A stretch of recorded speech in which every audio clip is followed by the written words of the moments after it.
Welcome everyone for the next TCS Plus.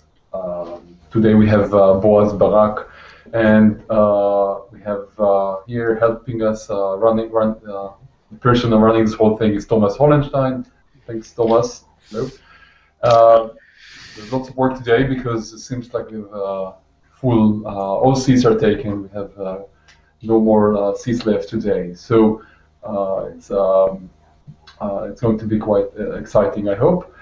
Before I go, let's quickly go around the table, just introduce the groups. So I'll let Thomas help us with that. Okay, yes, thank you, Oded. So we have Clement Gannon here from Columbia. Hello, Clement. Hi. Hi. We have Jelani Nelson here from a group from Harvard. Hello. Hi. Hi. We have Michael Dinitz here from Johns Hopkins University, and Hey. hello. Hi. We have Puya Hatami here from. Did I switch right? Yeah, but they don't have a picture of them from TIC and U Chicago. Hello. Then we have Shachar Lovet here from UCSD. Let me check. And we have Aaron Snook here from Michigan. Yeah, that's us. Hey. Hello. Hi. Hi. Okay, and You muted, so you unmuted us, so we muted ourselves. I can mute and unmute, so I'll try to keep everyone muted. Just don't mute the speaker. Maybe, unless you think it's an improvement. And then we have this last group from NYU, Shrafas Rao. Hello. Which I somehow cannot unmute. Okay, so that's it. And Berkeley just joined. So Berkeley, you're late, but you're welcome anyway. So Piyush from Berkeley just joined. Okay, so maybe before I go on, let me just mention that we have many more talks scheduled this spring. It's snowing outside, but it's spring. There is in 2 weeks Yuri Makarechev, then that's March 12th, then March 26th Ryan Williams, and April 9th David Woodruff. So these are the next three talks. Today's speaker, as I mentioned, is Boaz, and Boaz does lots of things. He started doing mainly cryptography. His PhD is from the Weizmann Institute in 2004. Then he immediately joined Princeton. He was there as a professor till 2010, and then moved to Microsoft New England, where he's currently. Boaz now is going to talk actually about something in more in complexity. He's been doing lots of different things. He won lots of awards, has several best paper awards, the Packard Fellowship, Sloan Fellowship. So we're very happy that he agreed to give a talk here today. So I guess without further ado, Boaz, thanks. Thank you, Oded.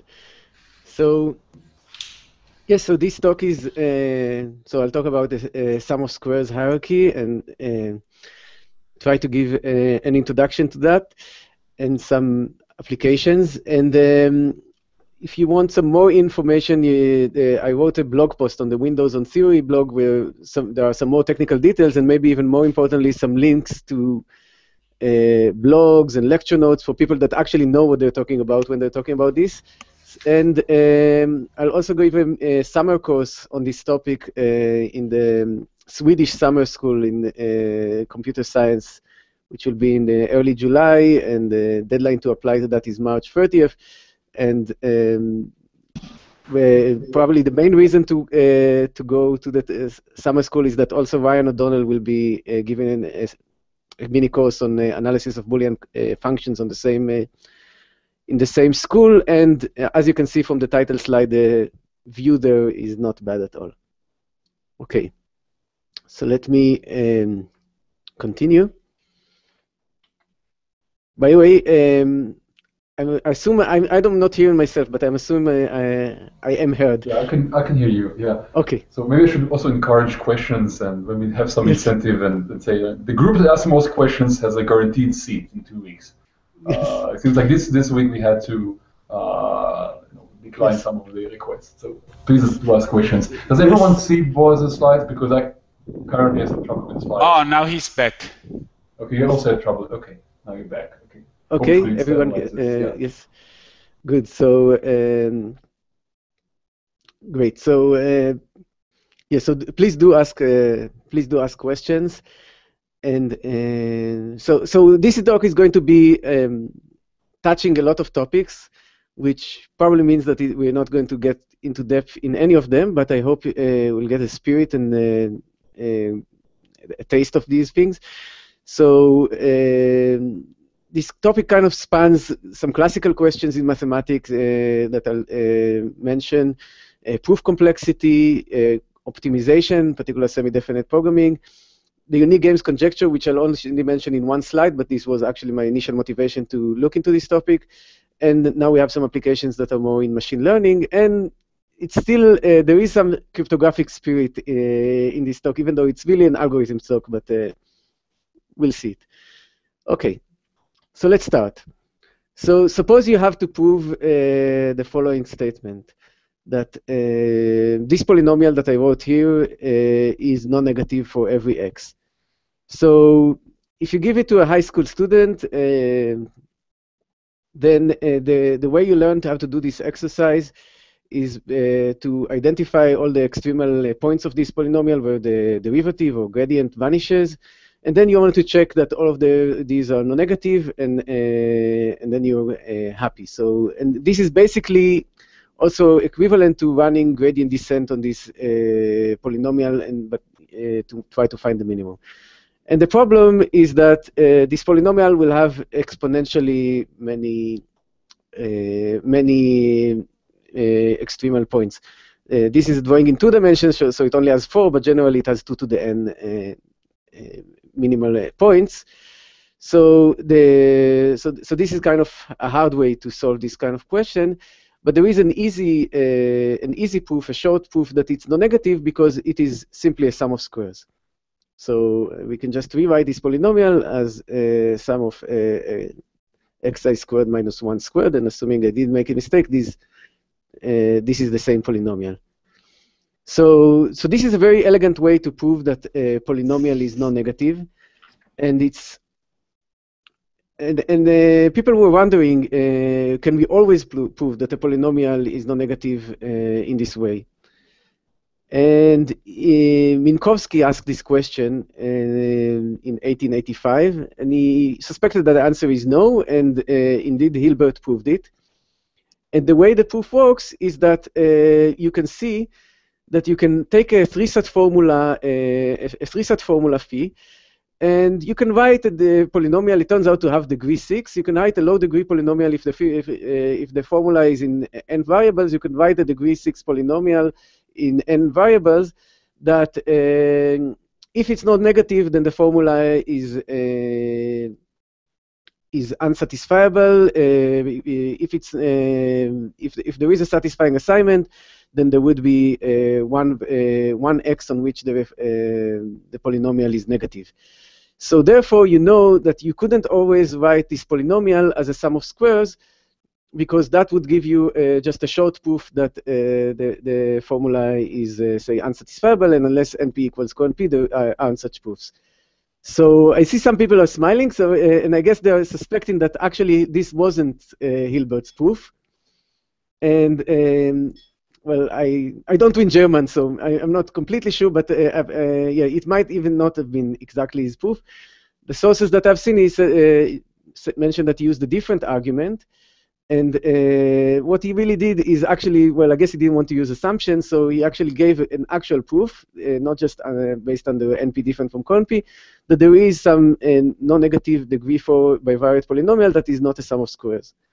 Interestingly, he actually couldn't find an explicit example of such a polynomial, and it took almost 80 years until Motzkin came up with a concrete polynomial that is not a sum of squares. you can see the blog post. I'm not going to write down this polynomial now. It's very simple based on the arithmetic mean, geometric mean inequality, but I'll leave it for the blog post. So 12 years later, yes? Well, your 3-sat proof, doesn't that just show there's no short proof? That you asserted that now that it means that there's no proof? So it means that you cannot write it as a sum of squares, because if you have, say, a degree, say 6 polynomial, and you can write it as a sum of squares, you could always just write it, it has at most, I don't know, n to the 6 coefficients. Yeah. So you could always write the coefficients. So there would be a short proof of, I'm not going to get into accuracy of numbers, but it would take just n to the 6 numbers to represent, to show this proof. So if you can write a polynomial as a sum of squares and it's a low degree polynomial, it will always be a short proof that it's non-negative. But can it have higher degree? Individual terms can have higher degree? So if it's a sum of squares, then I guess things will not cancel out. If every square, square would be, so if you will have some square of degree 8, I think it will not be cancelled out by some other square. There are no negative coefficient in the top, in highest degree. That's what I'm saying. If the highest degree has no negative. Yes, has no negative. Yes, sure, so it will not be. Yes, yes. So Hilbert asked, okay, so we know you cannot write it as any negative as a sum of squares, but maybe you can write it as a sum of squares of rational functions. And it turns out that the answer is yes, in a very strong form. That's why there are several results showing that it's yes. And in fact, it's not just a polynomial that is non-negative generally, but you can also work some modulo, some other polynomials. So you can look at polynomials that you can restrict your attention to the zero set of some set of polynomial equations, like say the Boolean cube is an example of a zero set of polynomial equations, xi squared equals xi, and you can, and if a polynomial is non-negative over those, then it's also a sum of squares of rational functions. And this is, of course, great because that means that NP equals co-NP, which is, of course, a very important result in complexity. So again, I might have paraphrased a little bit what these mathematicians said. First of all, they didn't say that, and probably even if they understood, then they would immediately see the objection. That this does not prove that NP equals co-NP, because once you allow rational functions, then in fact the degree of the proof could be much larger than the degree of the original polynomial. So even if the polynomial was degree 6, the rational functions you are writing could have much higher degree. And indeed, Grigoriev and Vorobjov defined the notion of proof complexity. They called it positive Stanislas. I'm not going to pronounce this word twice because I never know how to pronounce it, but it's some approximation of what I said. And generally, degree D proofs in that system take n to the D bits to write down, or n to the D numbers. And in fact, Grigoriev proved that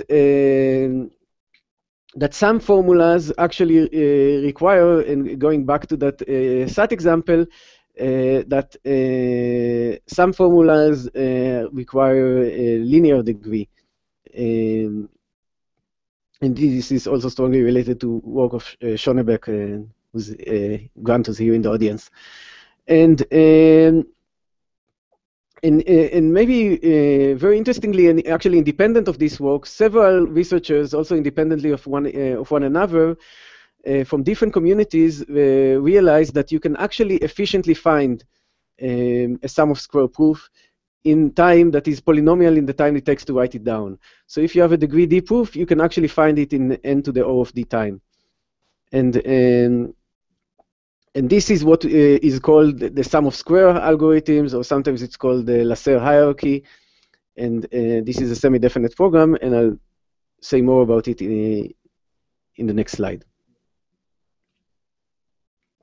So people, by the way, should really feel comfortable asking questions at any time. Say, what is the sum of square algorithm? So the general program we are trying to solve is the following. We want to maximize some polynomial, and you can either try to think of it as just maximizing it, period, or think of maximizing it over x's that satisfy some polynomial equations.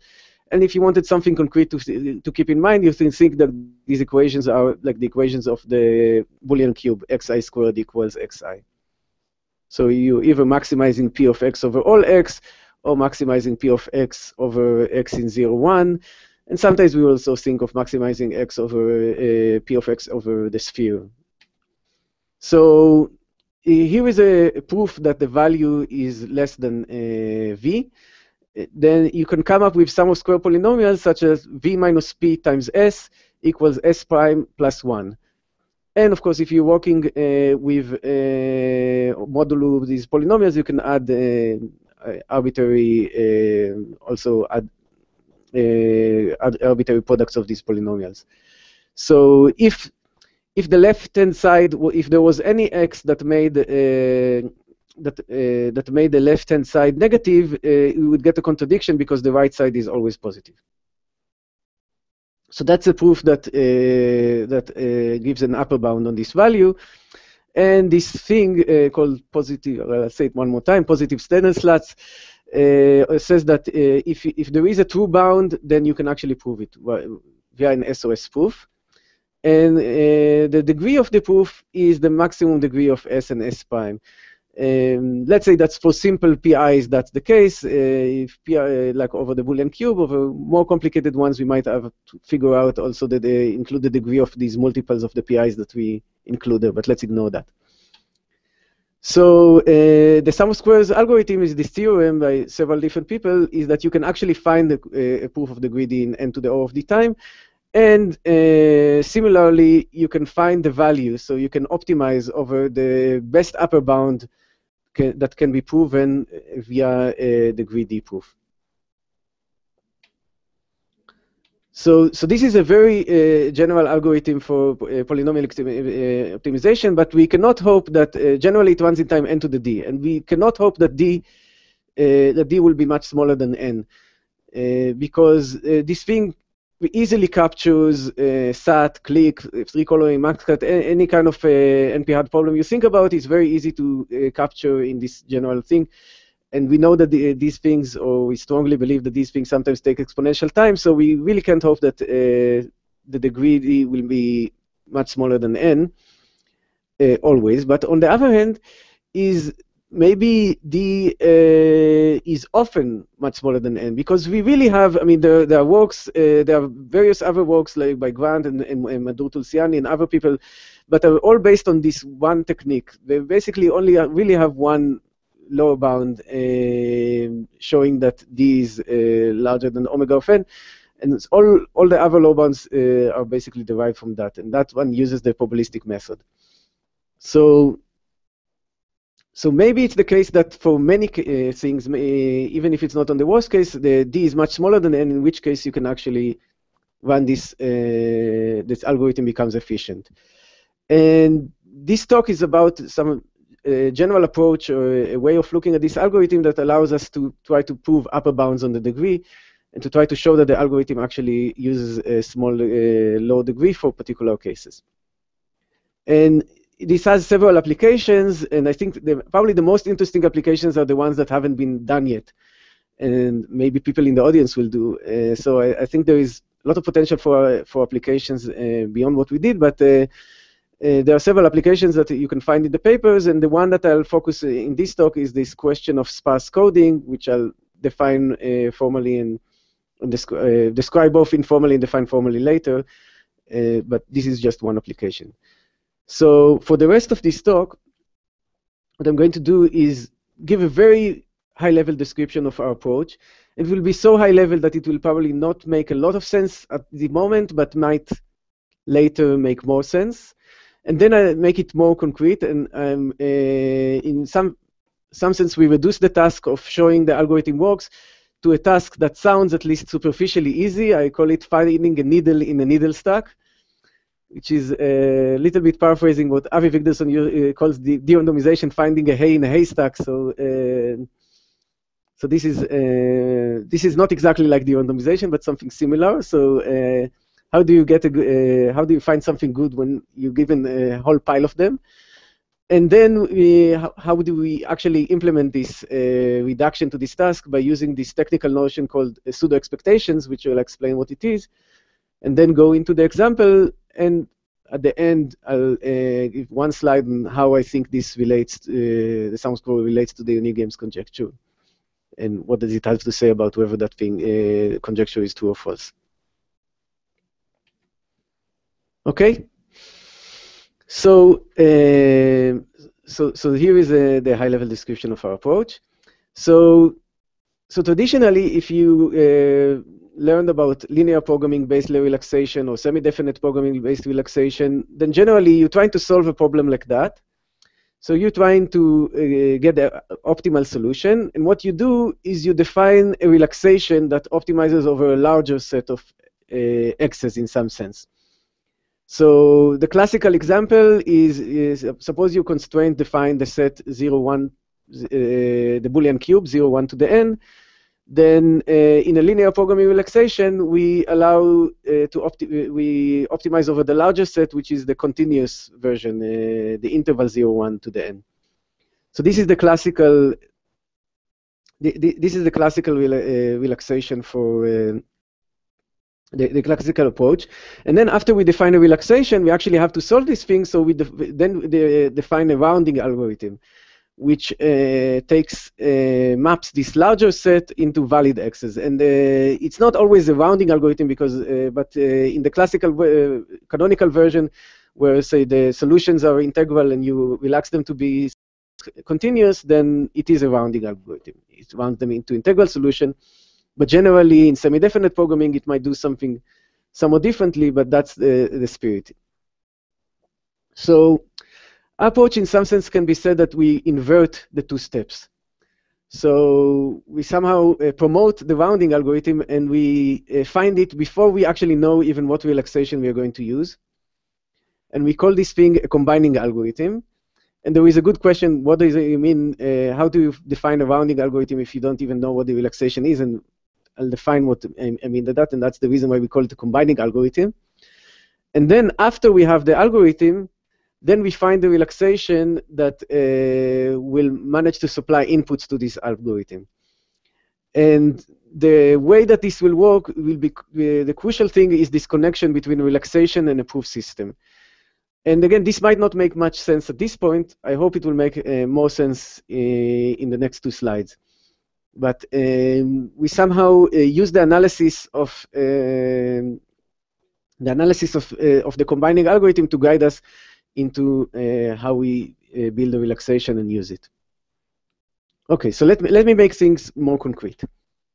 So we have this problem, we're trying to find an x that optimizes this polynomial, and this is a hard problem. Like we said, it's click, it's SAT, it's very hard.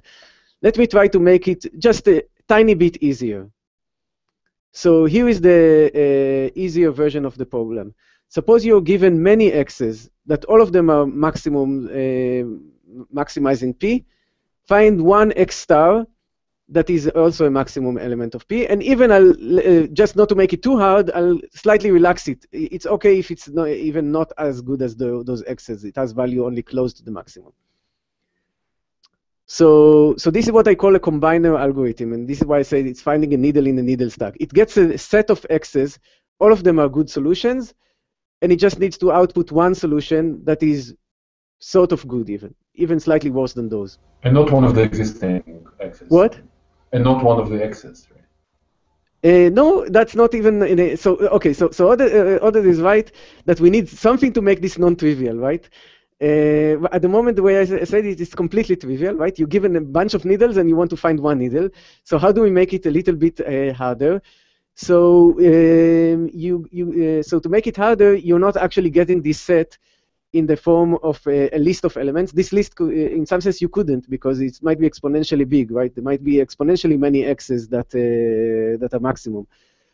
So what you actually get is you can get all the low degree marginals of S. So that means that if you wanted to know what's the average of the first coordinate, you can get that. what the average of the product of the first coordinate and the second coordinate. When you take a random element of S, you can get that. So you can get all these small low-order statistics about S, but you don't actually get access to, one thing you cannot say is give me one of the X's in S. That's not allowed. So what you get is these low-degree moments. So this expectation of X drawn from this set S of, say, X1 times X2 times X17 and these kind of things. So now, okay, now at least the problem is not that easy. So you need to, you're given this stack of needles, and you need to find one needle, but you're given this kind of restricted access to the stack. You can just reach your hand and pull out one. So in our approach is this is not really a theorem. It's more of a recipe. How you can transform a combiner like that is a non-trivial and is simple in some sense, which is not really formally defined, into an algorithm that actually solves the problem. So it still seems to make your life much easier that you actually get access to a bunch of solutions when you're trying to find a solution. Giving you some hints, the solutions here will have the first coordinate has an average value of 1/4. Maybe it's useful. Or the first and second coordinate are positively correlated. That could be useful information. And you have to use that to make an algorithm for the original problem. So this is what we do. And the idea, if in the one-sentence version of the idea, is that because these combiners are simple, they're kind of stupid. They actually might take a lot of work to build them, but in some sense they're stupid, and they won't notice, even if instead of feeding them as input the true marginals of some true distributions, which of course we don't have. If we had, we didn't need the algorithm to begin with. Even if we fed them fake marginals. And this is where we have some kind of a crypto flavor. So we are somehow hoping that it will be indistinguishable for the combiner if it will work even when we give it fake inputs, and it will still give us a good output. So we kind of take an algorithm that converts a lot of gold into gold. And instead of gold, we put some, I don't know, fake gold into it, and still get gold out.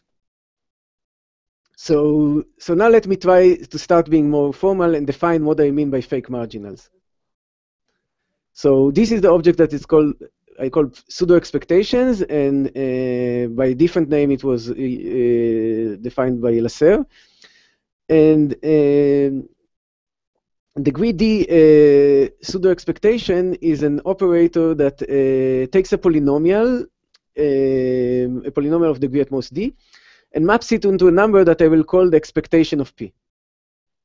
And I call it the expectation of p because it will behave like an expectation. So first of all, the expectation of the constant polynomial 1 will be 1.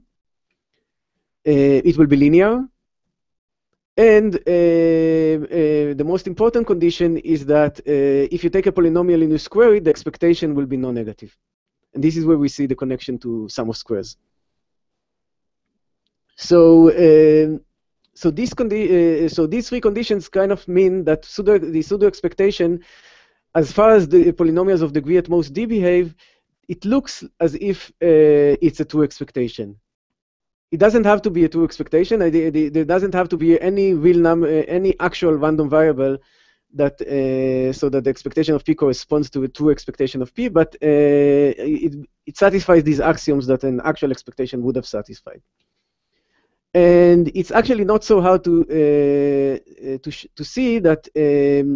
Well, because it's a linear operator, you can define it by just on the basis. So you can look at the basis of monomials. So they're basically like n to the d monomials of degree d. So you can define the pseudo-expectation operator is like an n to the d dimensional vector.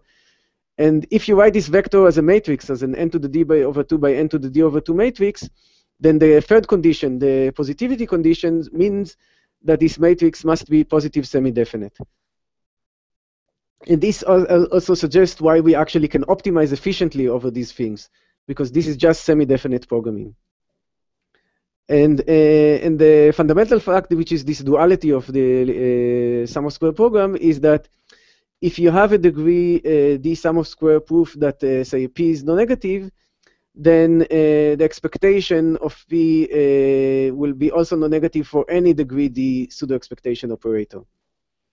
And this is an if and only if, maybe up to losing some constants in this d. So in some sense, you can think of it, it's very easy to see in one direction. So say clearly if p is a sum of squares, then any pseudo-expectation will make it non-negative. And it turns out that because of duality, then in some, it's the other way around too.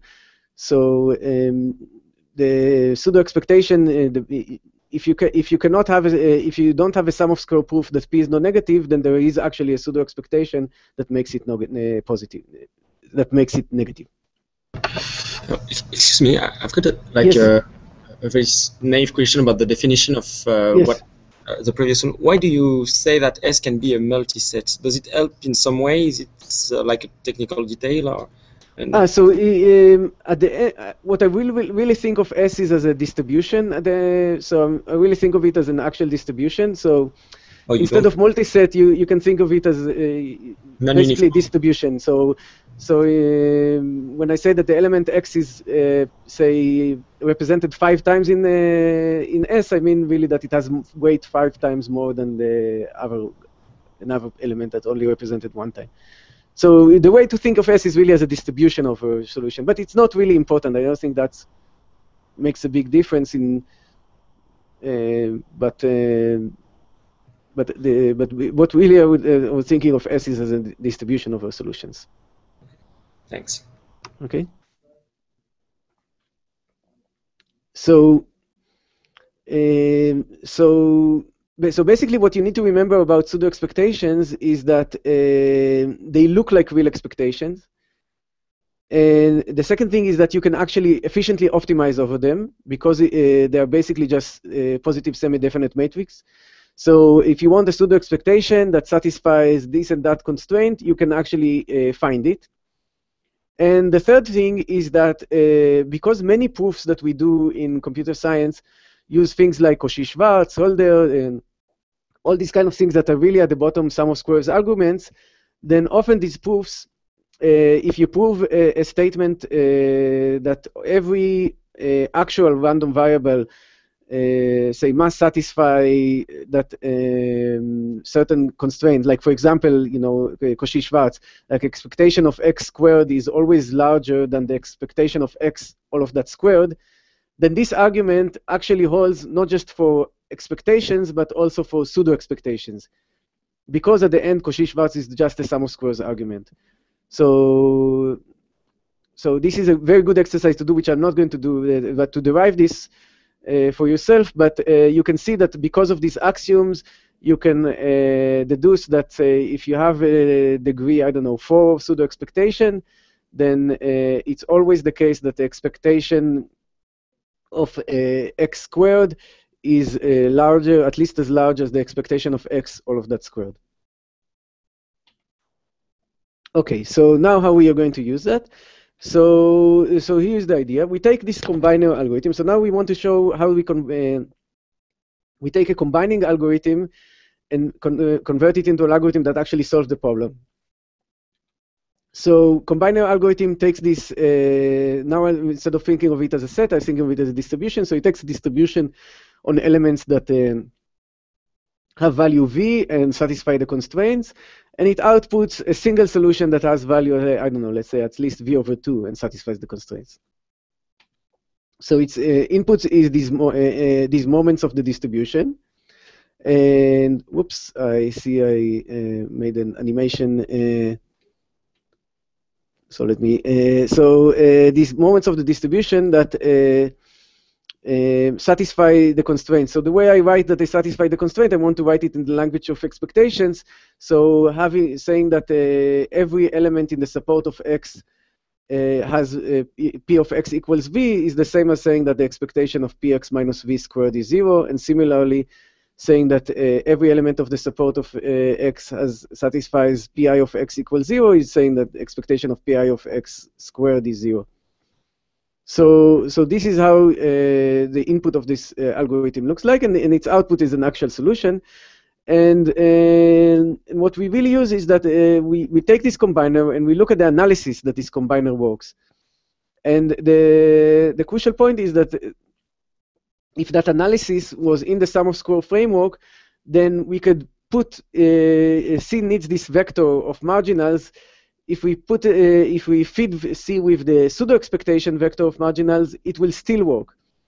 And in this case, we can just find the X star, because what we'll do is we'll use this sum of squares semi-definite program to find a pseudo expectation that matches these constraints. And if there exists a solution, then there must exist something like that. So this will be a feasible program. And then we will take this vector of pseudo expectations that we got and just feed it into C, and voila, we're going to get an actual solution X star. So is this make some sense? We'll soon see a concrete example which might help, but still, if there are any questions at this point, this might be a good point to ask them. So until this point, you still didn't address the question of what degree you get, what degree of proof you get, right? This is something you'll maybe get as a byproduct of this once you get the rounding. Is that the thing? Right. So in some sense, what you have to do is you only decide what degree of proof you need after you have the combining algorithm. I see. After you have the combining algorithm, then basically you look at the analysis of this combining algorithm. And in the settings of computer science that we're talking about, it will not be a question of whether the analysis is in the sum of square framework. It will always be in the sum of square framework. The question is really what is the degree. And then you look at the arguments that you actually used. And typically, if you use things like Cauchy, Schwarz, and Holder, these are very low degree things. So typically that would not be a problem. If you use some arguments like the probabilistic method, that could be more complicated. Now we'll see an actual example. But this is actually in some sense, this is what we are advocating. You first build a combining algorithm, and at this point you're not even thinking about what level of relaxation you're going to use. You just focus on that. And after that, then comes the part which is in some sense harder, but in some sense also less creative, is figuring out what degree of proof do you need to contain the analysis of this thing. Thanks. So let me go to the application, which I hope will also make this a little bit more concrete. So the problem is dictionary learning or sparse coding, and I guess it's probably known under other names too. So you have m vectors in n dimensions, and the goal is the following: you're given lots of examples, which are linear combinations, sparse linear combinations of these vectors. So there is some random variables, w1 till wm, and you're given a sample of the form sum wiai. And you know that this is a sparse sample, which means that probability that wi is non-zero is very small. And you want to recover the vectors from these examples.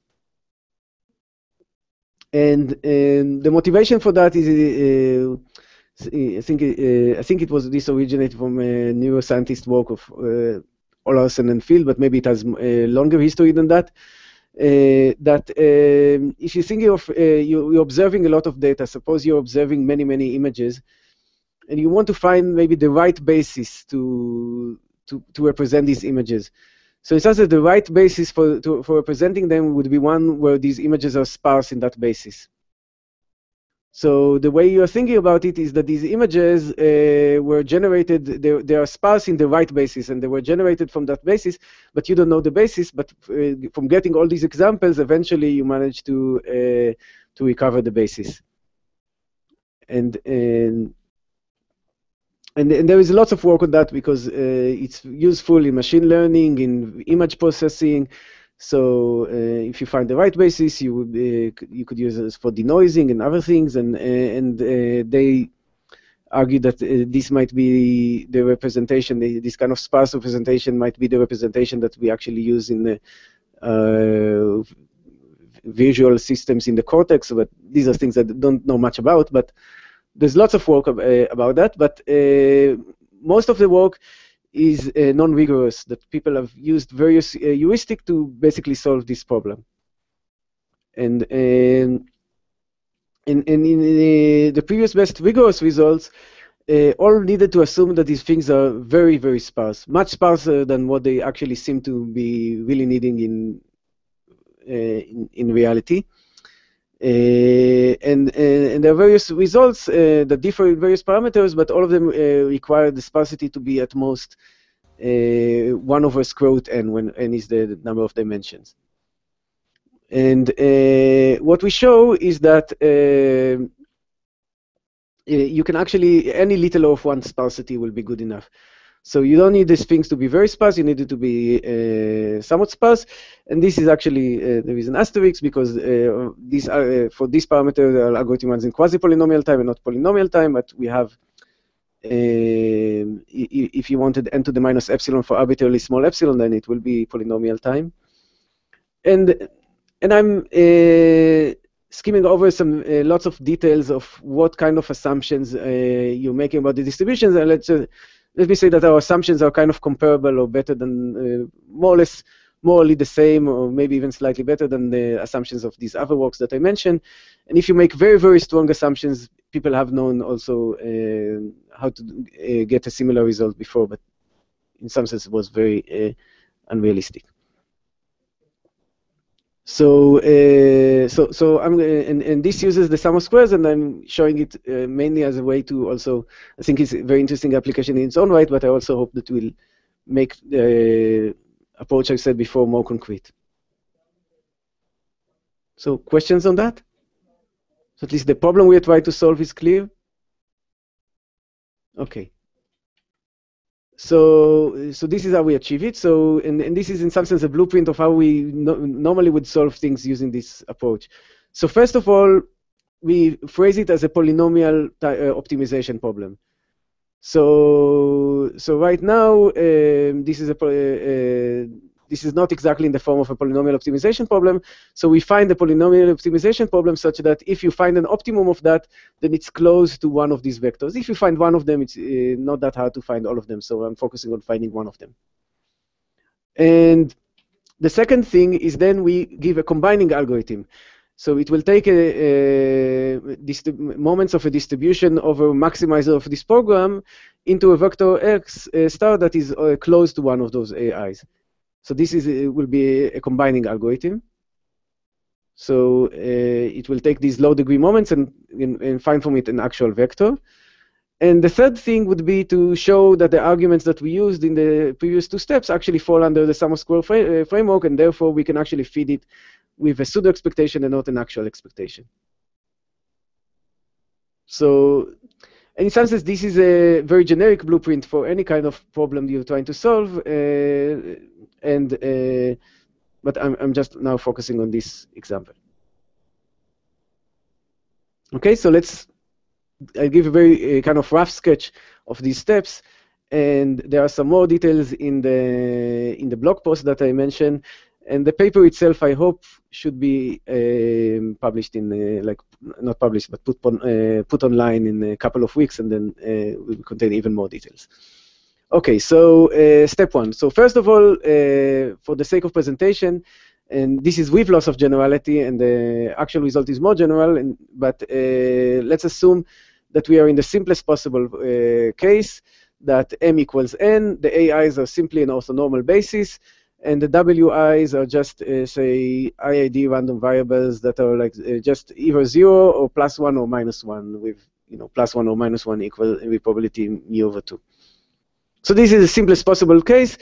It might there are even this case. I don't think it's completely trivial. In some sense, you could think of it as suppose you were trying to discover the Fourier basis, but you didn't know it, and you got a lot of examples which are kind of sparse in the Fourier basis, but you didn't know that they are sparse. And how would you discover it. So, and the result just generalized to M larger than N, AIs are not orthonormal at all, and the WIs are not independent from one another, and all that. Okay, so what do? We look at the following polynomial. A polynomial is P of x is the expectation of y dot x to the 4, where y is an example chosen from this distribution above. And if we open up the definition of y, it's expectation of sum of wi ai dot x, all that to the 4. Okay, so the good thing about this polynomial is that we actually know it, because we have these examples, and well, we don't get exactly this polynomial, but we get something very, very close to it, because if you get a lot of examples and you take their average, then you'll basically get a polynomial that is as good, as close to P as you could, as you need it to be.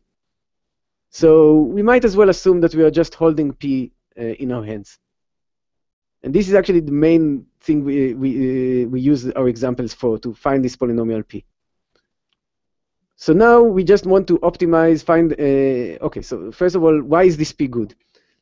So let's just look at the definition of P and open up these parentheses. So the odd moments vanish. If these WIs are symmetric, so if you have WI or expectation of WI or WI cubed, that disappears. So if you open it up, so you have terms of the form WI to the 4, which is a variable that is 1 with probability mu and 0 otherwise. And you have WI squared, WJ squared for I different than J, which is a variable which is 1 with probability mu squared and 0 otherwise. So you open these parentheses and you look at the terms that you get, and so you get these terms either of the form III or IIJJ, and the terms of the form III contribute the first thing that the first term that I say right here, mu times sum over ai dot x to the 4, and the terms of the form IIJJ contribute this other term that I mentioned is 2 mu squared sum over ai dot x squared, all that squared. Agreed? Okay, so I'll take, I only see Oded, so I'll take his nodding as a sign I can continue, but other people can feel free to interrupt. So these AIs, we assume that they are orthonormal basis. In particular, the thing that I really cared about is that sum over ai dot x squared is not too big. In particular, it's equal to just the norm of x. So the norm of x squared. So what we get is that this polynomial is basically mu times sum over ai dot x to the 4 plus something mu squared, which again, I don't really care that it's mu squared, but what I care is that it's much smaller than mu times the norm of x to the 4. By the way, Boaz, I think this polynomial, you can, if you want, you can maximize it in a pedestrian way, just gradient descent or something like that would work. And I think this is what's done in the independent component analysis. This is there's some papers using this. This specific, very special case, I think that's how you do it usually. Maybe if the AIs are orthogonal. Maybe. Right. Yeah. But yeah, as you can see, maybe I'm not really using that the AIs are orthogonal. Right. So so yes, if they are orthogonal, then this is much simpler, maybe. Yeah, as long as m equals n, I think it's easy. But yeah. Yeah, but if m is like 2n and the sum of ai squared ai dot x squared is like 2, then I think it's very different. And also, yeah, one thing you can actually see is that I really didn't need the w's to be completely independent, but I only cared about that. I didn't care that this is mu squared. If it was mu to the 1.1, it will also be fine. But here in this, what we actually look at is that so if x, for example, if x is a unit vector, then what we get as a corollary is that if p of x is larger than mu minus little of mu, then it must be the case that the first term, you get that sum over ai dot x to the 4 is basically very close to 1. And because sum over ai dot x squared is 1, then the only way, if even one of those ai dot x, if the sum over ai dot x to the 4 is at most maximum of ai dot x squared times the sum over ai dot x squared. So so it must be that one of them is very, very close to 1. So another way to say it is that let's call alpha I ai dot x squared. So we know that sum over alpha I sum over alpha I is 1. So if you get that sum over alpha I squared is also close to 1, that means that just one, basically all the weight is on one guy. One of them has to have all the weight. Otherwise, this thing would be smaller. So as a corollary, you get that if x is a unit vector, and p of x is larger than mu minus little of mu, then it actually x is one of the solutions we are looking for. Both just to make sure I understand. So what goes wrong with mu equals 1? Like it's not sparse. What? Assume mu equals 1. What goes wrong? So I wanted mu squared to be little of mu. But why? No, assuming it's not. I mean, because this term is anyway constant, right? The term where if x is unit, right, the second term is just 2 mu squared. That's it. Okay, so one of the things is that really what I'm really going to use is I'm not going to use I'm actually not going to think of AIs as an orthogonal basis in the actual application. So sum over ai dot x squared might not be 1, but might be 10.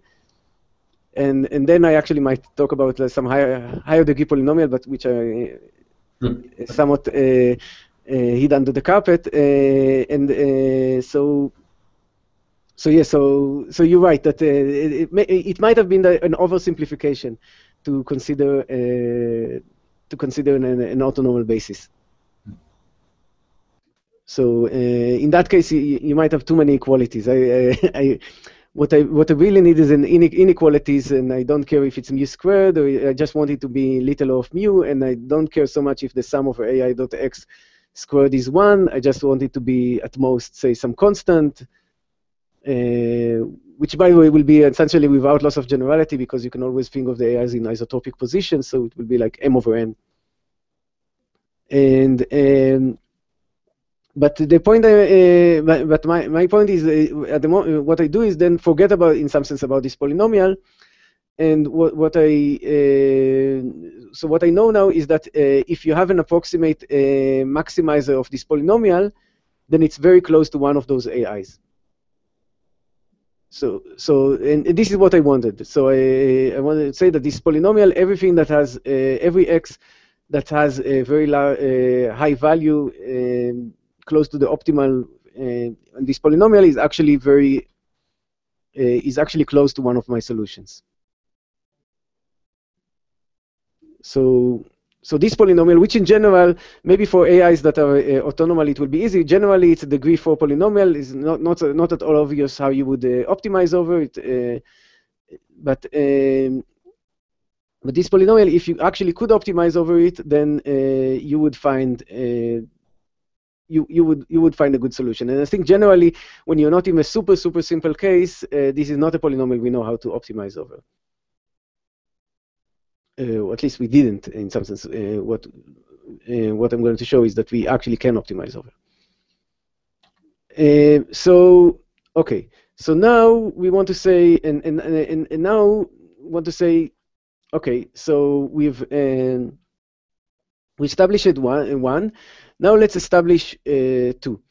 So now we look at the distribution over unit vectors, and such that every one of them is close to one of the AIs. And now we're only given low order moments of that and want to find one of the AIs. And we are kind of going to do it a little bit in some sense a brute force way, which will cause us like log n rounds, but we'll live with that. So we just pick L random vectors, where L is going to be roughly log n. And we're going to look at reweigh reweigh every vector x by the product of u dot x squared over all the vectors that we picked. And notice that expectation of u dot x squared is 1 because if x is a unit vector, and yeah, x is a distribution, and x is a distribution over unit vectors. So, so what we are going to do, our combining algorithm will simply define this, choose these random vectors, look at this matrix, and output the top eigenvector of this matrix. And the idea is the following, roughly speaking. Without loss of generality, distribution is close, every element in the distribution is close to one of the vectors. So let's just assume that it's close to the first vector with probability at least 1 over n. And let's suppose we were lucky. And by lucky, I mean that every vector that we picked had twice as much dot product with A1 as a random vector would have. So suppose we were lucky. And we will be lucky with probability something like 2 to the minus L. If L is logarithmic, then it's not a trivial probability. And if we were lucky, then what would happen is that we are basically giving weight 2 to the L to the guys close to A1. And the other guys are getting kind of random weight, which is in expectation is 1. So we're basically reweighing, amplifying the weight of the vectors that are close to A1 by a factor of 2 to the L, which if L is much larger than log n, this is much larger than, say, 1 over n.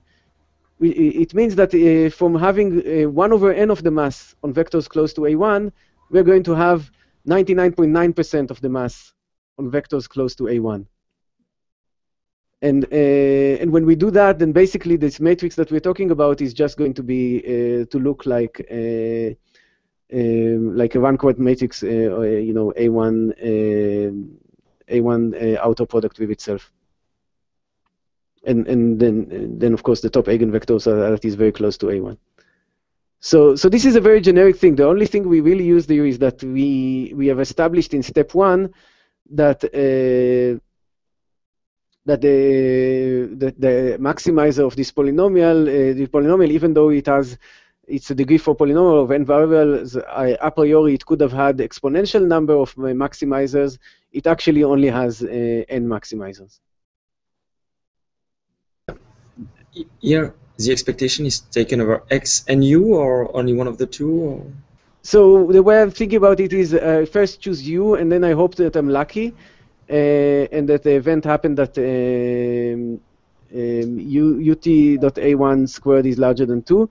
And in some sense, yeah, and I'm also looking conditional on being, so conditional on being lucky, everything that's orthogonal to A1 will be still random. So I'm taking, yes, I'm taking also in the actual analysis, I'll be taking also the expectation over U, conditioned on this event of being lucky, and then saying that that it's very likely that all the weight will be on the guys close to A1. Okay. Thanks.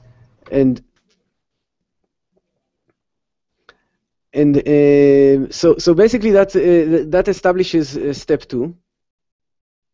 So we've seen how to get. So we only got low order moments of this distribution, and we managed to get a vector close to A1.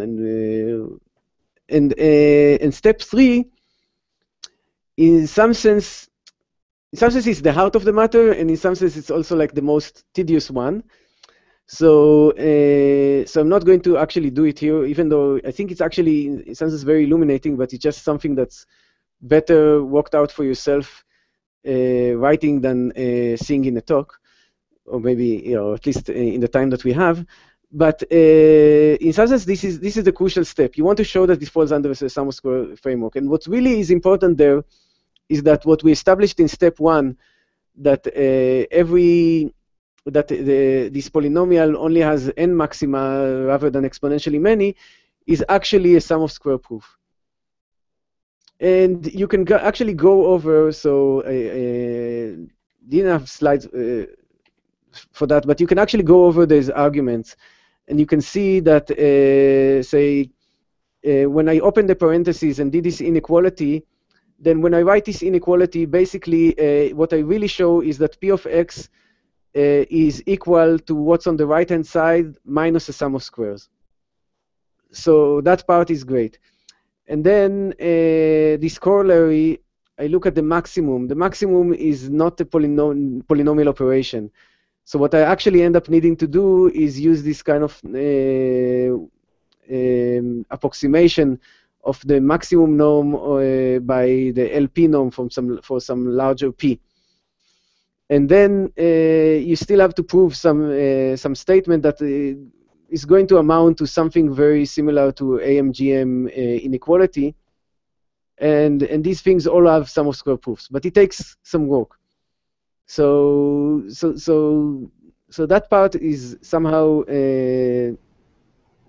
it's less creative because you don't have to invent in some sense you don't have to invent anything. The combining algorithm is already given, but it's also the most work. In some sense, you have to get experience with that, and how do you translate proofs that you usually write, things like Holder, Cauchy-Schwarz, and all that, into proofs in the sum of square framework. Is moving to a large? Oh, sorry. Yes. Is moving to a large LP norm the reason that you said you take quasi-polynomial time? So no, I already take here quasi-polynomial time because I'm trying to isolate a vector. So that's yeah. I'm not completely sure that this quasi-polynomial time is needed. I mean, this is what we do at the moment. This is in some sense the easiest way to isolate a vector. You could think of more sophisticated things where you could say maybe you don't really need to kind of hit it with such a big hammer, and yeah. So I believe it might be possible to do it in polynomial time. That's the truth. But in the other part where you said you want LP to be L infinity roughly, I mean, doesn't that mean P is log n, and then you're dealing with log n degree polynomials? No, because it's not clear that I need that much. I mean, okay, so it's not clear that I need expectation. So it could be enough for me to show that the expectation of to get to the point where the expectation of xui to the 10 is large or something like that. It's not clear that I need log n to at the end conclude, especially if I'm just trying to reach say 0.9 correlation with the original vector, rather than saying being exactly close to it. Then this might be. I think it might be possible. Let's just say I think it might be possible to make it constant rounds or constant degree.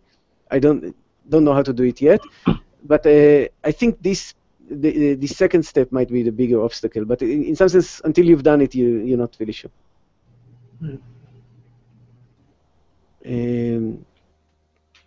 But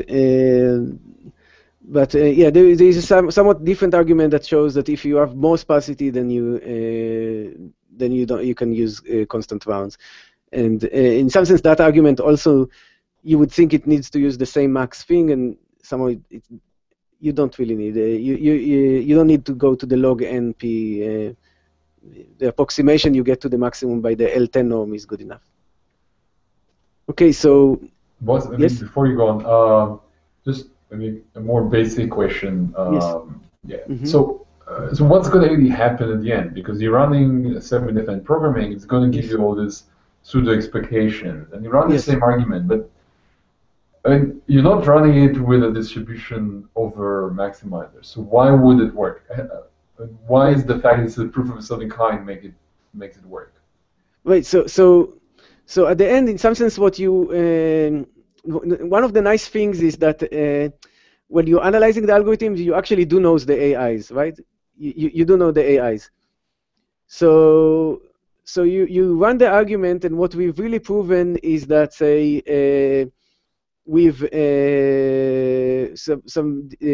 if you choose random Gaussian vectors and you define this matrix M, with some decent probability, you're going to say the top eigenvector of M is going to be close to A1. But there's no A1, right? There is A1. I mean, we know it as as the people analyzing it, we do know it A1. Okay. Right?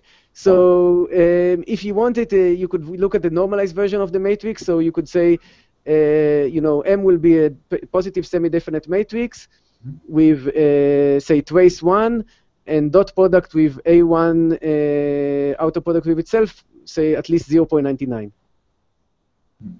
So at the end, we kind of prove some polynomial assertions. We prove that if it was actual distribution, then some expectation would be large, and this expectation is the correlation of the solution you output with the actual solution. And now we see that our proof only used the sum of squares framework, which means that it would actually still hold if it wasn't really a distribution. It was an actual pseudo expectation. So the same assertion will still be true, and this assertion basically means you are actually going to be close to A1.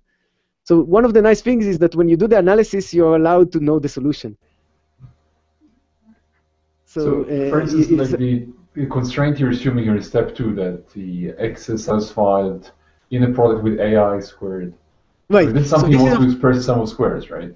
Right. So okay. So this is what I really would not say that it satisfies AI.x squared is larger than that. It would satisfy that P of x is at least mu minus little of mu. Right. Good. Yes. So you'll have a pseudo expectation that satisfies that pseudo expectation x that satisfies that the expectation of P of x is in some sense what you really do is like. So P of x minus mu is equal to so P of x minus mu minus maybe some is equal to some square, some auxiliary variable squared, which means that it somehow pretends to be pointwise larger than say mu, and you will have these other conditions, and then what you basically show is that. Yes, that all the arguments above still work, even when it's pseudo expectation. But indeed, one of the things that are somehow that you have to do is kind of translate every assertion that you write into some assertion that is about expectations of polynomials. And often that's how, like 80% of doing it. Sometimes there is still ingenuity, or at least it's not trivial, at least for me, maybe some people are better at it, but to actually prove it even once you have a polynomial equation. But often the thing is you somehow have to make it into a polynomial equation. So often you have to kind of square things. Like, so for example, you know, even Cauchy-Schwarz, you write it, it's with square roots. You can't talk about things, but then you square it, and then you get something that you can actually prove. So there is somewhat some process here to do it, and maybe if people, for example, want to see a completely worked out example, then with more details than in our actual paper, we do something very similar for a problem finding a sparse vector, a planted sparse vector in a subspace. And that's a paper that's already online, and then you have the whole details worked out. And I think the whole paper is kind of big, but you could only focus on that section. That might be like a good source. Thanks. Just time-wise, we should try to have kind of a small intermission at some point, so people who have to leave can leave. So maybe there's a natural way for you to stop, but we can go on later. We can go on more details. Right. Okay. In some sense, what I wanted to do now is just, in some sense, 2 slides. So maybe we can just do them. Okay. So just one slide. Just one slide about the unique games conjecture, and then just conclusion, which and questions. So let me say this is my biased view of the unique games conjecture, which is somehow one of the applications for the sum of squares. Of course, it could very well be that more people care about sparse coding than about the unique games conjecture. So that might be more important application, or not necessarily our result on sparse coding, but maybe there could be other maybe machine learning or future results. Maybe that would be more important in that area than in this. But I do think the sum of squares is very related to the unique game conjecture. So maybe I'll mention it in a slide.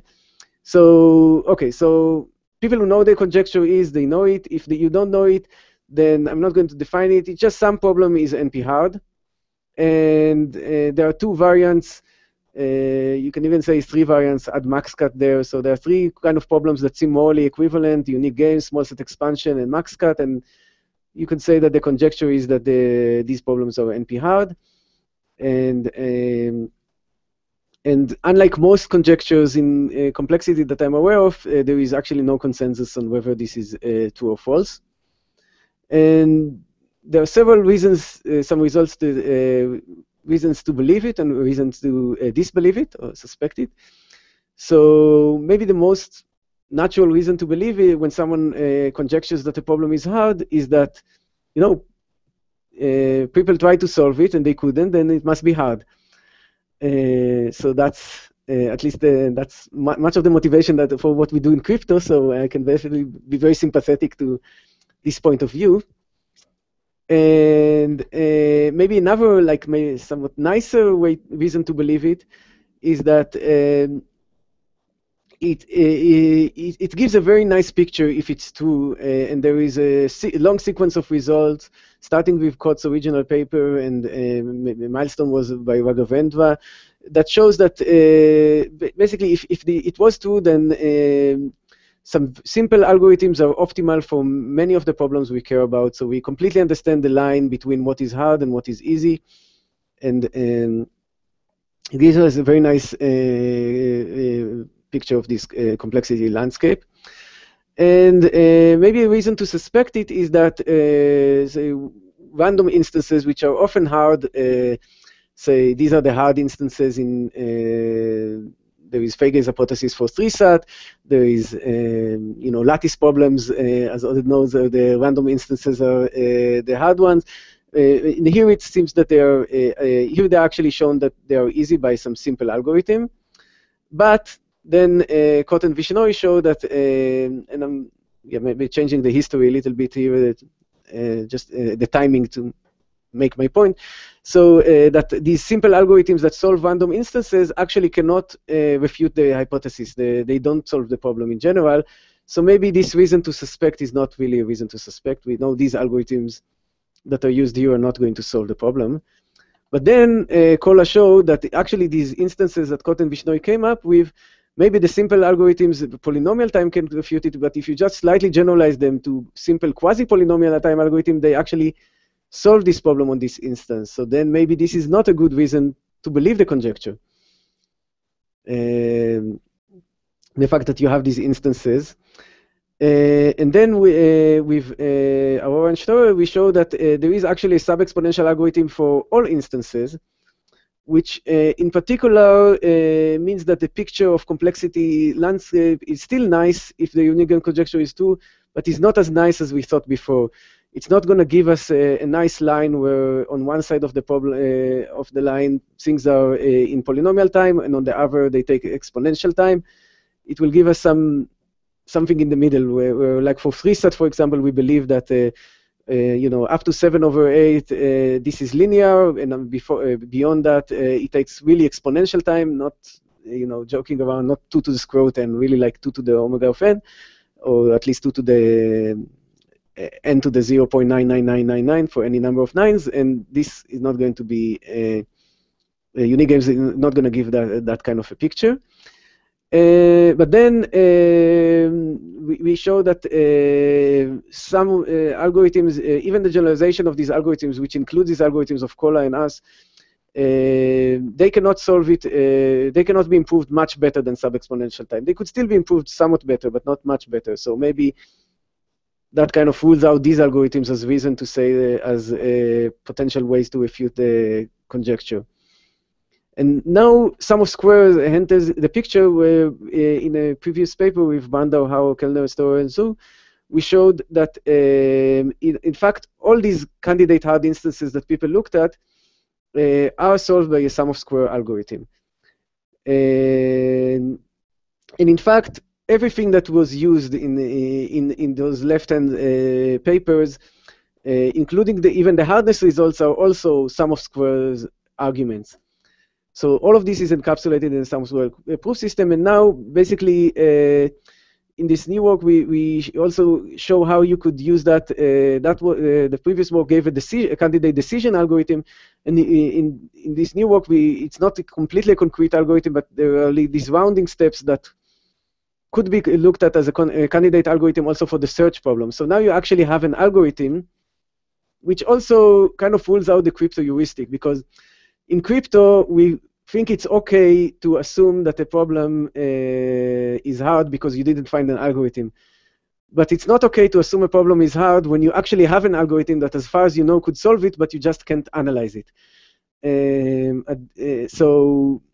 So then we can't really assume, say, if you actually had an algorithm that, as far as we knew, solved lattice problems, but we just couldn't prove that it solved the lattice problems, we probably wouldn't build crypto systems based on lattice problems. So that kind of rules out this reason to believe, and that's sort of the state at the moment, but things could still change, and there is one thing I wanted to mention, that something that is still maybe not exactly in this column of reason to believe, but couldn't turn out. So obviously, one very good reason to believe the unique games conjecture would be if someone actually proved it. I think that would be that's usually a good enough reason for most of us here in this thing. And Kotem Moshkovitz gave a kind of a skeletal program to prove the unique games conjecture. Now, at the moment, it's still kind of very skeletal, and it's not yet an actual reduction. If it were to become an actual reduction, we would be in a very interesting situation. We would maybe have an algorithm that, as far as we know, could solve the problem, but we can't prove it, and then a reduction that, as far as we know, could prove the problem is NP-hard, but we don't know how to prove it's whether it's sound or not, and that might be a very interesting situation, which I'm sure will eventually be resolved one way or the other. But that might be, if this was to become a reduction, that might be an amusing state, at least for a while. So, but at the moment, we don't really have a candidate reduction, and we do have a candidate algorithm. And that's basically all I wanted to say about the UGC. Unless people have questions about it, I can just go on to conclusions and questions and general questions.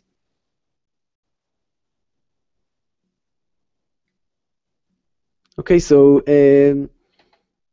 let me not read out the conclusions. I think basically, I believe this sum of square hierarchy it has a lot of potential. And when you look at the right problems, in some sense, we had very strong lower bounds for it, but which might have led people to believe that it's not useful, or at least not useful in a rigorous setting. It's of course immensely useful in many areas. People use it all the time, and people also have proved things about it. But as but there haven't been so many results using it, say, to solve worst-case problems or even kind of clean average-case problems. But there might be in polynomial or quasi-polynomial time. But I think it actually has the potential to have more results like that. And maybe actually problems that come from machine learning are a very fertile ground for that. And I would like to advocate this view of looking at combining algorithms. In some sense, it's not really a result. It's more of a way to view, and you could view previous results also in this manner, but it somehow allows you to, instead of thinking of designing the relaxation first and the rounding algorithm after, invert the process and design the rounding algorithm first and the relaxation after. And it might be an interesting way to look at problems, and it might be interesting to actually even look at previous results and see if there is a better way to explain them in this mindset.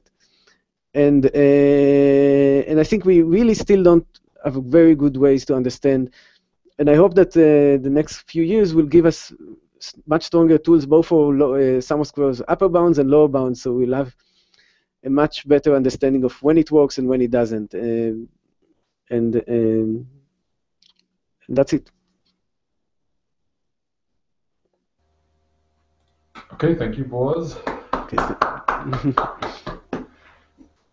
Thank you. Maybe we should go for some questions. By the way, do you have more slides you want to continue later, or should we just go to questions? No, you can go to questions. Okay, great. So, questions. Oh. But Boaz, Yes. can the like story Vendra algorithm for unique games be seen in your framework, or is that outside of your framework currently? So which algorithm?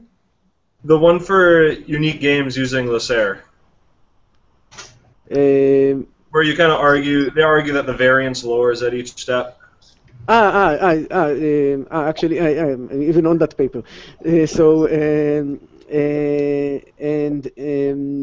Yes, I mean this is definitely in our framework. I mean, you could think of it as basically you add a pseudo expectation over solutions, and you do a very particular type of a combining algorithm, which basically just the only way that it uses these moments is by basically conditioning on a single variable. So yeah, so it definitely falls into this framework, and can be framework can be looked as a generalization of this approach. Yes. I have a Sorry, I have a small question about the combiners thing. Is it obvious that they always exist? For example, if I take k equal to n, I've got essentially all the moments of that I can have. Can I always reconstruct a distribution on that, or is it just for specific domains, or? So yeah, so if it could be the specific domain. So in the domains that we care about in usually, so say over the Boolean cube, then you could completely interpolate. So if you had, so if you were talking about the Boolean cube, so you have 2 to the n, it's a distribution which is 2 to the n numbers, and you're given the 2 to the n numbers, which are all moments up to level n. You could you could use that to get the actual distribution. And over the sphere, you could get like a very good approximation. You could do an epsilon net and kind of do something similar.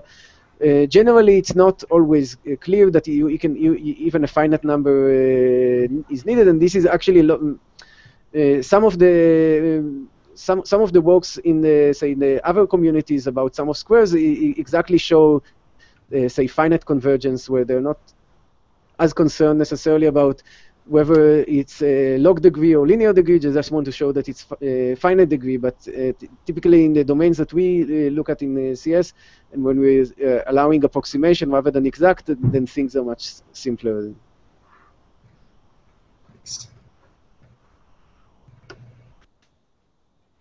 Any other questions? Yes, so we have one question from YouTube. So he asks to get the corollary which established 1 in the dictionary learning part. I guess it would be nice if you can go there. So do we know that the sum over the AI of x squared is equal to 1? The sum over AI dot x squared is equal to 1. Yes. So to get a corollary as it is written, yes, we need that. In the actual paper, it's enough to say that it's bounded by some constant, but then we have to do look, I think, at a somewhat higher degree polynomial. Let's see. I mean. Yeah, I believe so. Let's just see. If you wanted to prove that a dot x, if you knew that, let me think about it for a second. Do you really need that it's at least 1? Maybe if the AIs are somewhat how do they call it, not correlated with each other, have low dot product, incoherent, then you actually don't really need that. So suppose there were 2 bases, suppose the AIs were, say, m equals 2n, and these are like 2 orthonormal bases, say the standard basis and the Fourier basis, then if you know that, say, the sum of AI dot x to the 4 equals 1, then it might be that the only way that you would get that is if x is one of the AIs, because Right. If you even put like if A was like add some mass on the Fourier basis and some mass on the standard basis, it would still be like bounded away from 1. So yeah, so I think you don't need the corollary. And indeed, the result works also when the AIs are not on all basis.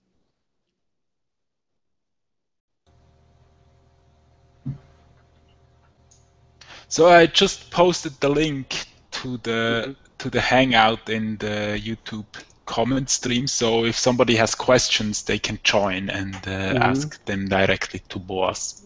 How many people do we have there? How many people do we have there? Actually, it's now just 5 or 6, so it would be 20, but it reduced. So actually, Boaz, I don't know, we probably don't have slides about it, but I'm very curious about the applications you mentioned, about the other applications that you didn't have a chance to talk about. But okay, probably don't have slides, so it's not convenient. But maybe you can say a word about each. Okay, so which ones? One of the first slides you had. So this is not about the sparse vector reconstruction, but about the other ones. You had like subspace. Maybe I can find it. Okay. Maybe one. Just mention one of like. Is there one that you want to mention, or I can just read the paper? Yeah, let's see. Oh, you want to show me the paper? Okay. Oh, maybe I can find I can find that slide first, so we can. Okay, so. Oh, that wasn't.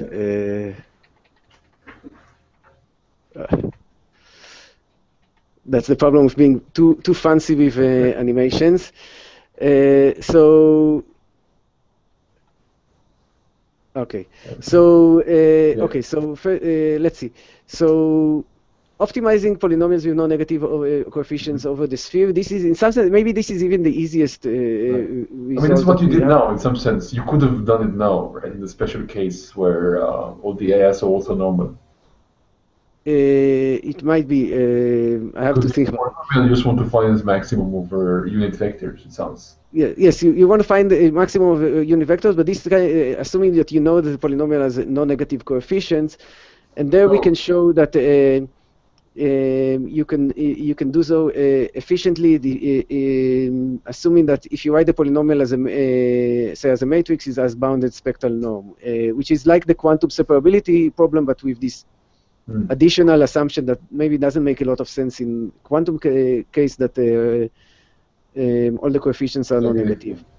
Yeah, and it's a basis, right? Yeah. Right. Yes. In the basis you know or don't know. You know the basis. In the basis you don't. No. In this case, in this thing is in the basis you know for this application, and in. So. You have the polynomial, right? You actually have the polynomial. Yes. And the quantum separability problem, so this is an application by Brandau and Harrow that, based on an earlier version of our paper, they use that to give a much cleaner, there was a very, very a great result by Brandau, Christian and Yard, giving an algorithm for the quasi-polynomial time algorithm for the quantum separability problem in the local operation classical communication, one-way local operation classical communication norm. But this was a very complicated paper also. It was actually, I think, 2 or 3 papers needed to get this result. And Brandau and Harrow used kind of our approach together to give a very simple proof. The finding sparse vectors in subspaces, it's kind of very similar in spirit to the dictionary learning. And the approach to refute the unique games conjecture is also related to a previous paper. In some sense, if you're thinking about, say, the small set expansion problem, then in some sense you're given a graph, which you can think of it as a matrix. And what is a small set that doesn't expand? It's basically like a sparse vector in the top eigenspace of this matrix. Right. So in some sense, if you could find sparse vectors in subspaces, even in a very relaxed way, you could solve small set expansion problem. And we give some non-trivial worst case. It still doesn't improve. It somehow improves small set expansion in a range of parameters that people haven't really looked at. But it's some maybe approach that if you get better worst case algorithms for this problem, then first it's very interesting in its own right, but it also could solve at least a small set expansion. Probably these problems are equivalent if you solve one, you solve the other. Maybe one last comment. There's something I briefly mentioned before. This question question you mentioned about the vectors when m equals n, and if you assume that the coefficients, if you don't assume sparsity, then basically this is a question that's been looked at. One place where I use this paper with Fong, maybe you know it. It's breaking the n-Chur sign. Maybe we talked about it once. Where basically you're trying to learn the parallelepiped given random uniform samples from the parallelepiped, and you end up with exactly the same question. So, that's interesting. No, I mean, maybe I don't. Yeah, I mean, the question is, I'm not just advertising this, but the question is, because there's an open question that what happens when n is bigger than n. But it seems hard because you don't have sparsity. So it seems hard to recover the m vectors. And there's some work now of Moses, Charikar, and others trying to address this. But it seems a very hard question. But maybe you want to look at it. Yeah, that's interesting. I think there's a lot of potential to use this thing. I mean, I'm not sure if I managed to convey it in this talk, but actually one of the advantages I think is also like this. It will definitely not give algorithms that people want to run in practice. At least not at the moment. The sum of squares is always like very. I mean, even though like people actually do run it, but I mean there are software packages doing SOS solve, but the way at least we analyze these algorithms, we use degrees like 10 or even log n or some things that are kind of horrendous. But I think it might give simple algorithms in the sense that somehow simple to state and even simple to analyze once you get used to these things. So this and it might be a nice way to get at least the first algorithm to this problem. Then later you work harder at trying to optimize it. Okay. So we have 2 left in the audience. If there are no questions. Okay. So let me go flying, but you can stay here for a chat. But no, I think I guess good. So thanks everyone who listened. No, thank you. It's I hope we'll be seeing you here also in the audience. It was wonderful. Yes. So thanks also to the audience, those listening on YouTube. Thanks. I see Jelani there. Hey. Okay. So see you in 2 weeks. Yes. Yeah. Okay. Bye, guys. Okay. Bye-bye. Bye.